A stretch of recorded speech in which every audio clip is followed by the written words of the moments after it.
Dave, come on, me!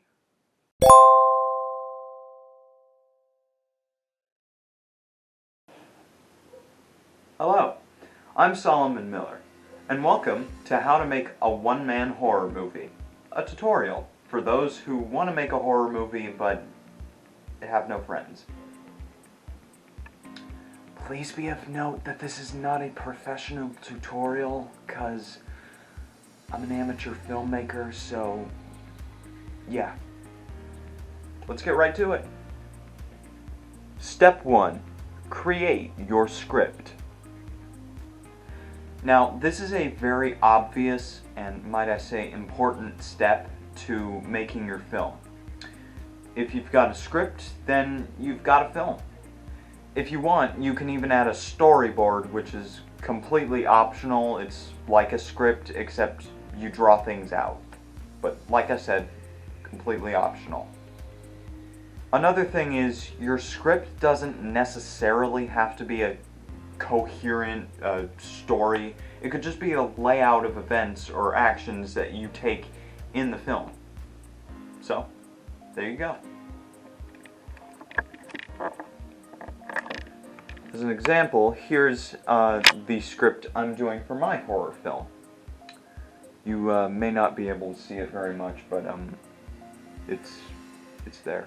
So, voila. Step 2. Get your props. Now, if you want to add some flair or addendums to your story, then props are pretty much a must. These props could be anything. They could be an assortment of things, or they could just be like a whole room, or they could be something you bought from the store. Be creative, do some DIY stuff. Anything can be a prop, basically. Just remember, like, the world is your limit for props.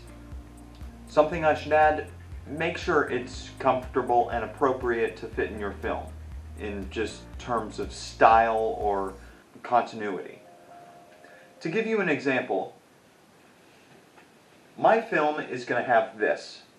It's a red painted football with a yellow string attached to it. Now, this may not look like much, but in the context of my film, this is going to resemble a decapitated human head.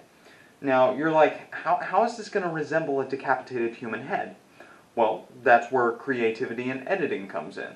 I will blur this out so it looks like a decapitated human head. So basically, it's not really required to look on par, is what I'm saying. Going for a found footage style, just like, remember, take examples from me, be creative. Step 3. Set time and location. Okay, so you've got your script and you've got your props. Now all you need is a good location in order to film your piece. Now, when you find your location, be sure to do a practice run through where you want to film, kind of like I did in these clips. Choose a locale that would most fit a horror movie, kind of like this forest near my house. The time of day is also pretty important, and I would recommend doing it at night because you can use the darkness to your advantage. You can do it at any time, like if you're going for a daylight horror kind of trope, but I would really recommend doing it at night, just to be safe. Step 4. Start filming.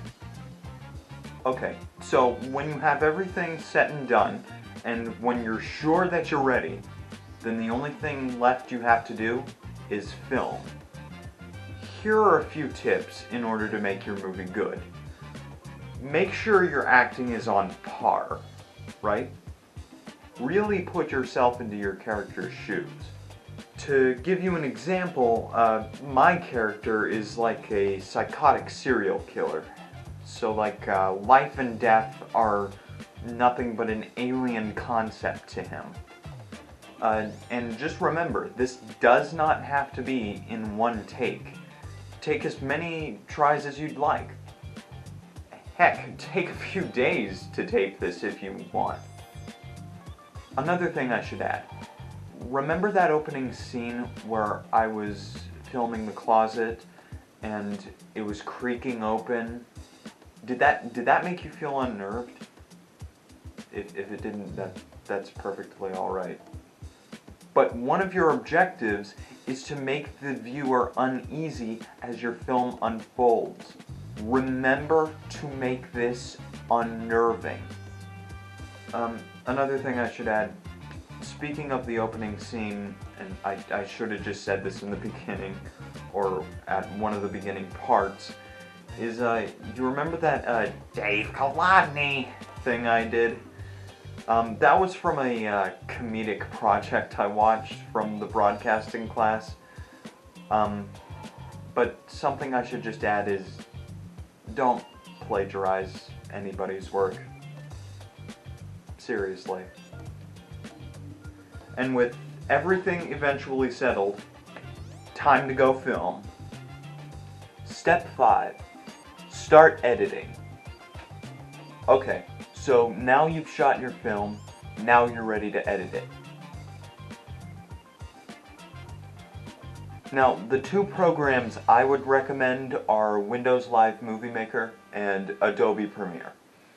Movie Maker is simple to use, but it can only do so much, and Premiere is much harder to use, but you can let out your full creative potential. But yeah, it is pretty difficult to use. But hey, that's what internet tutorials are for.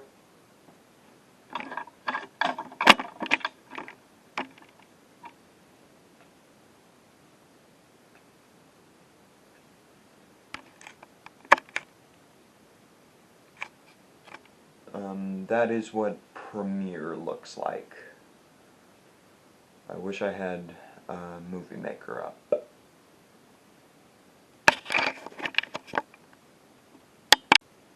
Okay, so now that we've done everything, here's my sample film to give you all an example of what you should try to strive for.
It's getting late.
Here we are.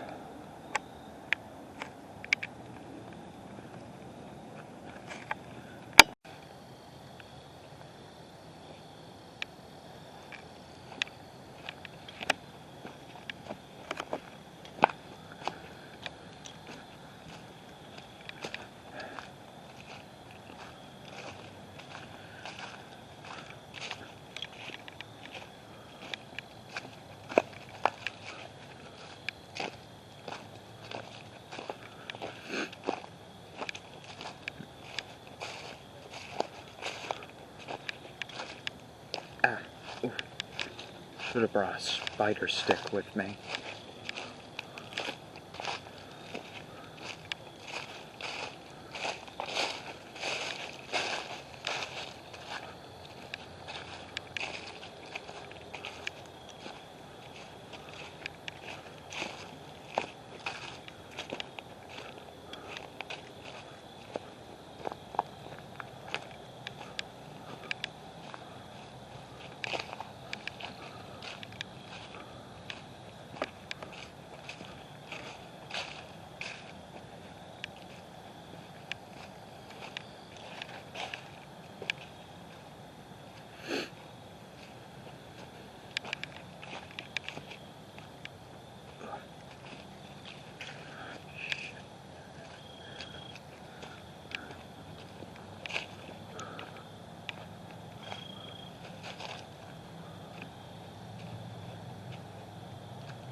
This is what you get, Katrina.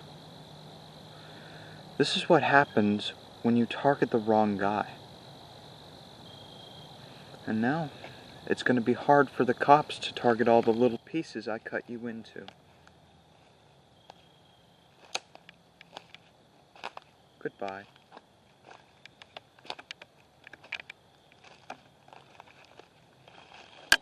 I should turn this off.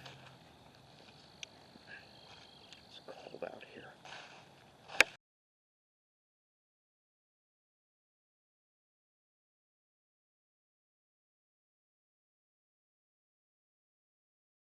And there you have it. Some of you may have thought that was good, some of you may have thought that was crap, but all in all, you can't expect to be perfect on the first try. So, what I would suggest is just make a few trial and error films. Or be named Benjamin Barker. Either one is fine.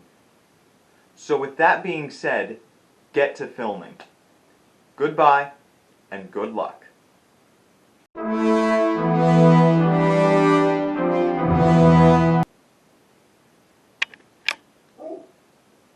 Shut up.